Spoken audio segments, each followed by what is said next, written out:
I never thought I'd see the day when the wide-open skies of Montana would feel like a cage. But that's exactly what happened the morning Jake Harlan strutted into the boardroom of our family ranching empire. Wearing my dad's old silver buckle, the one Pop only pulled out for land deals or the occasional funeral. It hit me like a gut punch from a wild Mustang. And when he flashed that slick smile and said, "Your advisory rolls up for review, Emily," I didn't bat an eye. I'd smelled the rot coming for weeks. But I sure as hell didn't expect him to twist the knife with Pop sitting right there, stone-faced as the Rockies. Let me back up a bit. I'm Emily Hayes, Daughter of David Hayes. The man who wasn't just the name on Hayes Ranch Holdings, he was the beating heart of it. For 30 years, he turned dusty acres into a powerhouse, blending old-school cattle ranching with smart land management and eco-friendly agribusiness. He did it the Western way, face-to-face over a campfire coffee, sealed with a handshake that carried more weight than any spreadsheet. no fancy apps, No corporate jargon, just trust. grit. And contracts I'd helped draft myself, tighter than a barbed wire fence. I'd been his right hand since I traded my law school diploma for boots and a laptop, building compliance frameworks that kept us clear of federal land regs and water rights disputes. So when Jake, the hotshot Pop had mentored straight out of business school in Bozeman, got slapped with the interim CEO label after Pop stepped back for health reasons, I held my tongue. He started yapping about streamlining legacy operations and scalable ranch tech, and I let it slide. But the day he canned me, that's when I started paying real attention. He called it reallocating resources, not personal. We need fresh eyes, Emily, not folks tied to the old trails. That stung, especially since I'd been the one navigating us through the drought regs and carbon credit deals without letting the Fed sniff around. But hey, fire the founder's daughter. That'll go over great with the partners. Then came the real low blow, the one that wasn't aimed at me. He turned to Pop and said, "Your old contacts? They're onboarding with our new team now." Pop didn't twitch, just folded his weathered notebook and said, real quiet, "Make sure they read the fine print." So, Jake chuckled like he'd already roped the herd. but me? I knew this was just the setup for a storm brewing on the horizon. A few days later, Pop showed up at my cabin on the edge of the ranch, chessboard tucked under one arm and a fireproof safe under the other. He didn't knock, just walked in like always. "It's time," he said, setting up the board on the kitchen table. Him black, Me white. Same as every game since I was knee-high. But this time, he cracked open that safe and slid a thick folder my way. Hayes Legacy Trust. Active agreements. The air got thick, like right before a thunderstorm rolls over the plains. That's when it clicked. Everyone figured Pop had retired to his fishing hole on the Yellowstone River. Truth was, he never really left. The company bore our name, but the real backbone, the trusts holding the key land leases, water rights, and partner NDAs, was his personal setup, Hayes Legacy Trust. Independent, shielded from corporate shakeups, because it wasn't the company's. It was his. And right then, I got why he hadn't fought back. Why he'd let Jake talk down to us like we were yesterday's dust. This wasn't defeat. It was strategy, pure and simple. The call hit at 8 a.m. On the dot, Jake loved pretending timeliness made him king of the hill. It was all polite on the surface, but we knew it was a rattlesnake in disguise. I sat next to Pop in his study, the morning sun slanting through the windows onto stacks of old maps and deeds. Jake's face filled the video screen, smug as a fox in the henhouse. After review, we're invoking Clause 12, early termination. no penalties. He leaned back in his fancy leather chair. We value your input, David. But the board's pushing for modern ops. You're part of the founder era, we're evolving. Pop sipped his black coffee, eyes like steel. And, in that spirit, Jake plowed on. We've got the Big Sky partners fully integrated into our new platform starting Monday. Fresh start. Big Sky wasn't just any partner. They were a linchpin. A $200 million consortium of ranchers and investors who'd stuck with us through wildfires and market crashes. The ones you knew by their kids' names and favorite fly fishing spots. You sure you've got that handled? Pop asked, calm as a still pond. Jake laughed it off. Team's on it. Your one-man show style was solid. But we're scaling. Pop nodded once and cut the call. No fuss. Just done. As the screen went dark, I saw it. He wasn't hurt. He was resolved. He headed to the safe, pulling folders like he was harvesting hay. Dozens, marked with partner names in his neat script, some gold-stamped, others red-flagged. What are you up to? I asked. Clearing the decks before the flood, he replied. The next couple days, he worked methodically, cross-checking our private records while the company blasted emails about innovative ranch management and ditching outdated practices. I watched Jake post on social media, grinning next to a crew of young hires like he'd invented the wheel. They had no clue the foundation was cracking. That's what burned, the arrogance. Jake didn't just cut Pop loose, he mocked the roots that held everything together. He figured a slick app and some millennials could replace decades of late-night crisis calls, custom land deals, and partnerships forged in blizzards. He thought loyalty was as easy as updating software. But Pop knew better. And now, so did I. I watched him copy one file onto a USB, seal it in an envelope, and scribble last chance on it. He handed it over. When he stumbles, that's your cue. That night, a thunderstorm knocked out power across the valley, lightning cracking like a warning shot. I was at my place, drafting new compliance plans for a small outfit, a family farm scraping by on the fringes. My phone buzzed with a one-word text from Pop. Now. By the time I pulled up to his house, the rain had eased, and the porch light flickered like a beacon. He was in the study, chessboard ready, 2 mugs steaming, and that safe open wide.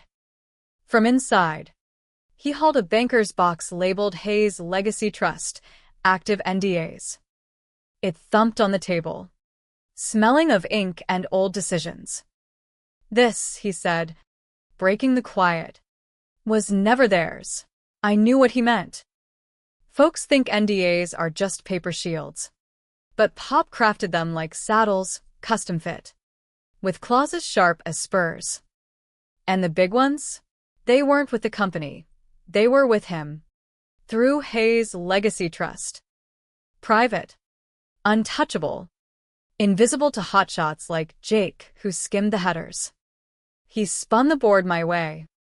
Sicilian defense. My move. As we played, I spilled about the past weeks, how after getting the boot, I'd filed papers for my own outfit, Hayes Horizon Advisory. Small. Focused on ethical land use and compliance. The Western way. No ads. Just helping the little guys Jake had ignored. They're coming to me, I said, advancing a pawn. Pop countered smoothly. Not coming, returning. He was spot on. These weren't strangers. They were old allies missing the personal touch, the handwritten notes. The midnight advice without a bill attached. I pulled my own folder, fresh NDAs. Some under my name. Others linked to the trust. Pop arched a brow. Not surprised. Just knowing. I'm not out for blood, I said. Just building what's right. He nodded. That's how legacies endure. Outside. The storm cleared.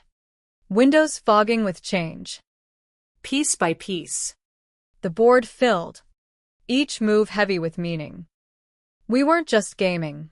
We were passing the reins, one quiet step at a time. Jake's big rollout kicked off with a flashy email blast and a social post. Ranching 2.0. Tech-driven. Partner-focused. A handful of fresh-faced kids with titles like Digital Land Strategist got thrown into the mix as relationship managers.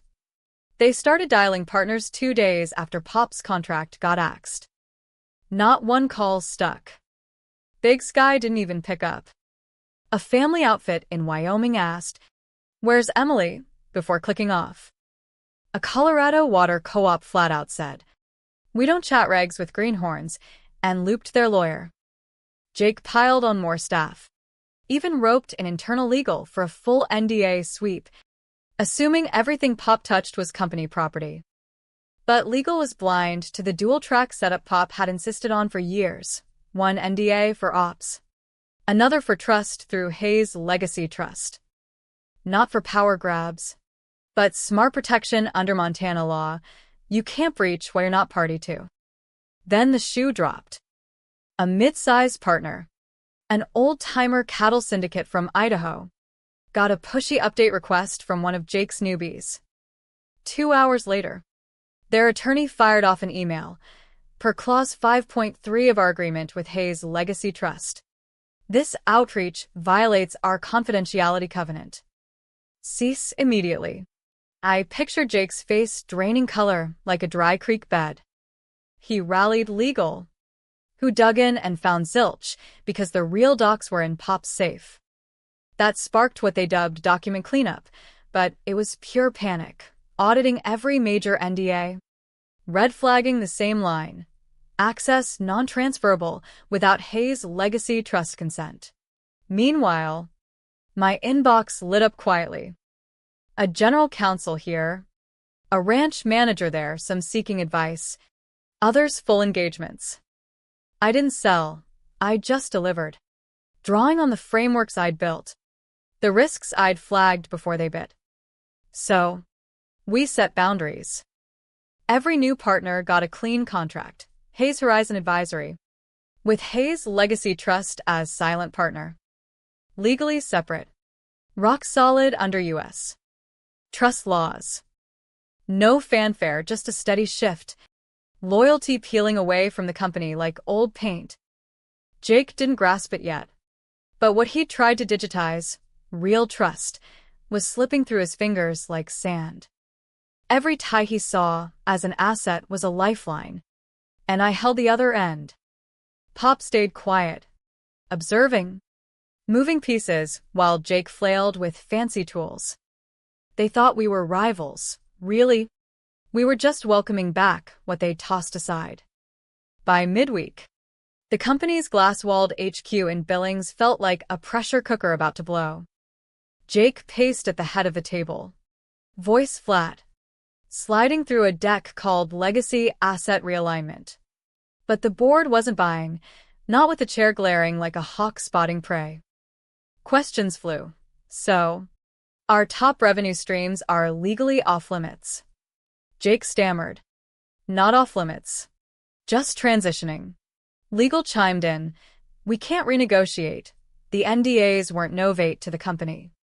Touching them exposes us to federal privacy suits. Whispers rippled. Investors calling about Big Sky fallout. A venture fund demanding audits. Then someone refreshed my website, now serving confidential land and compliance partners across Western states. Subtle, with a nod to multi-state NDAs via Hayes Legacy Trust. It landed like a thunderclap, confirming I wasn't scavenging, I was rebuilding, legally, across borders. Jake scrambled with a statement, evolving legacy partnerships. PR fluff over a blaze. But legal's final word? These trusts are private under state law, no inheritance without consent. Continued access could be criminal.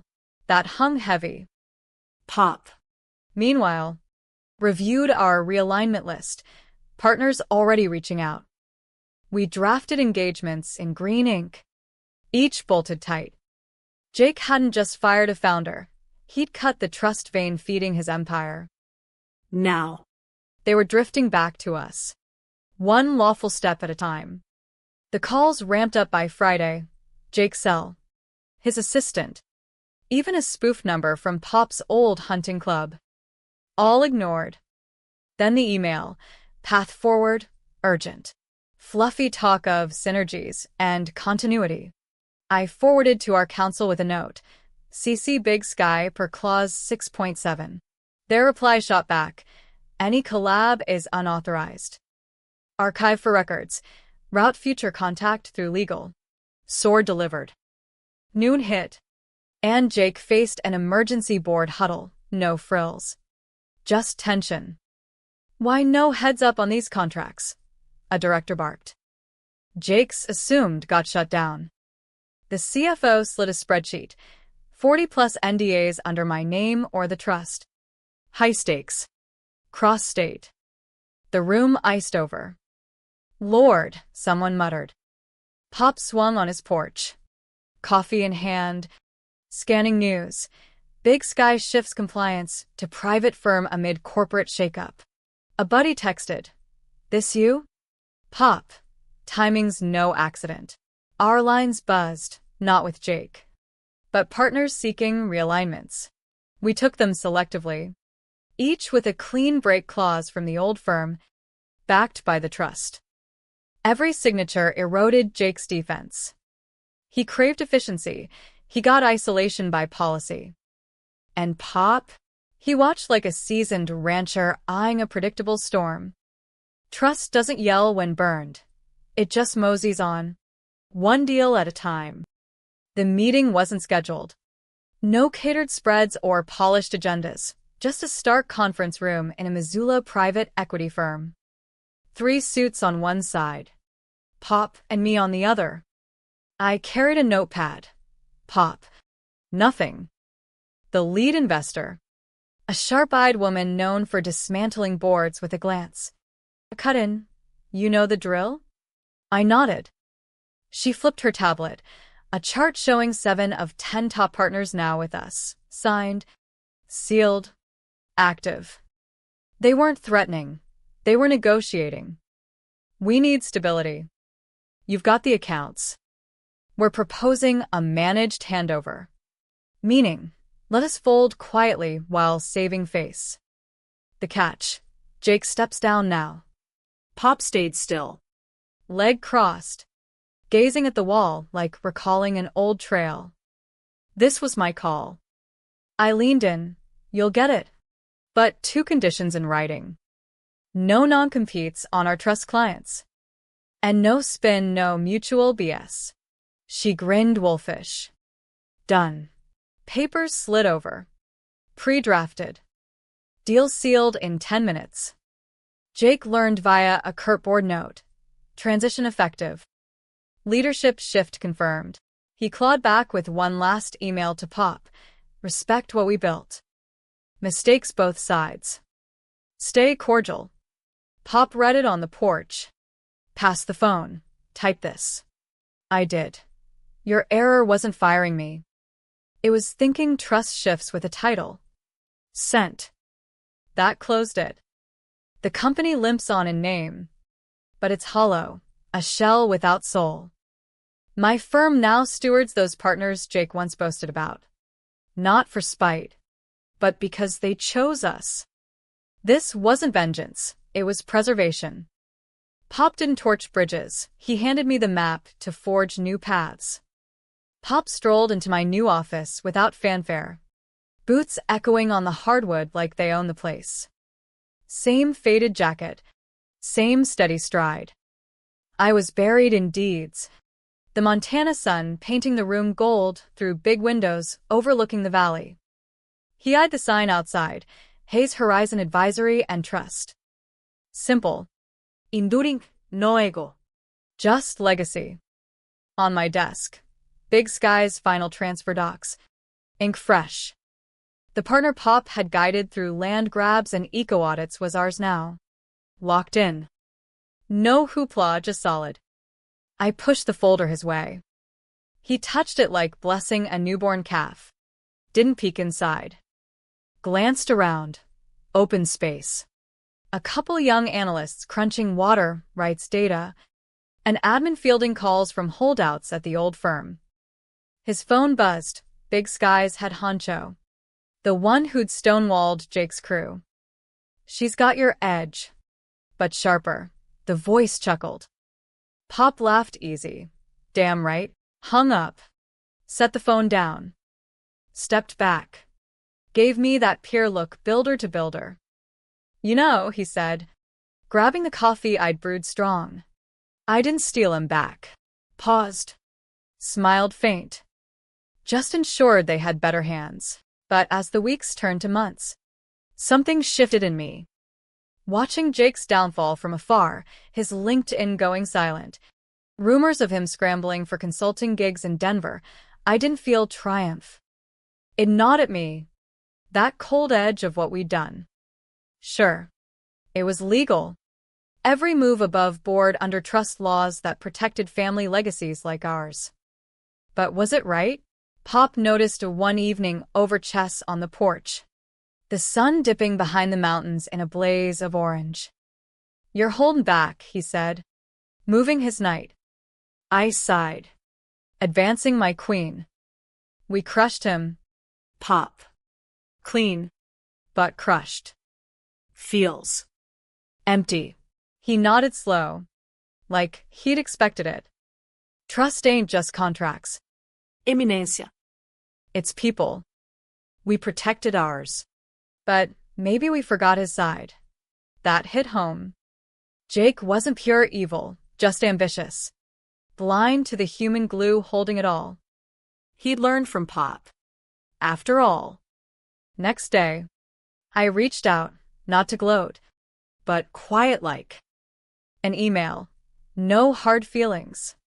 "If you need advice on starting fresh, doors open." No response at first, but weeks later, a tentative reply. "Appreciate it." Lessons learned. We met neutral ground. A diner in Billings. No sweets. Just coffee. He looked worn, like the West had beaten the polish off him. "I screwed up," he admitted. "Assumed the machine could replace the man." I nodded. "We all do. Sometimes. But trust? It's earned daily. Not coded." We parted civil. No handshakes turned deals. But a seed planted. Pop approved when I told him. That's the real legacy. Lifting folks up, even after they fall. My firm thrived. Not on ruins, but growth. Sustainable ranches. Fair water shares. Partnerships that healed old rifts. The lesson? Revenge might feel sweet, but redemption builds stronger fences. In the end, the West taught us all. Wide skies mean room for second chances. As Hayes' horizon grew roots, I found myself reflecting on the whirlwind that had uprooted everything. The office buzzed now with a small team, folks from local ranches, a few fresh law grads eager for real-world grit. We handled more than compliance, community land trusts, helping smallholders navigate federal grants without losing their souls to bureaucracy. Pop dropped by often, not to micromanage, but to share stories around the break room table. His tales weaving lessons from decades of dust and deals.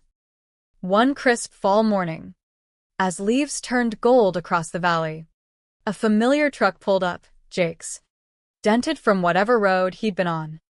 He stepped out hesitant. "Hat and hunt." "Not here to beg," he said. "Just talk." We sat on the porch swing, coffee steaming. He spilled it after the fall. He'd hit rock bottom, lost gigs. Strained family. "Your dad's setup? Genius." "I get it now. It's not about the platform. It's the people behind it." I listened.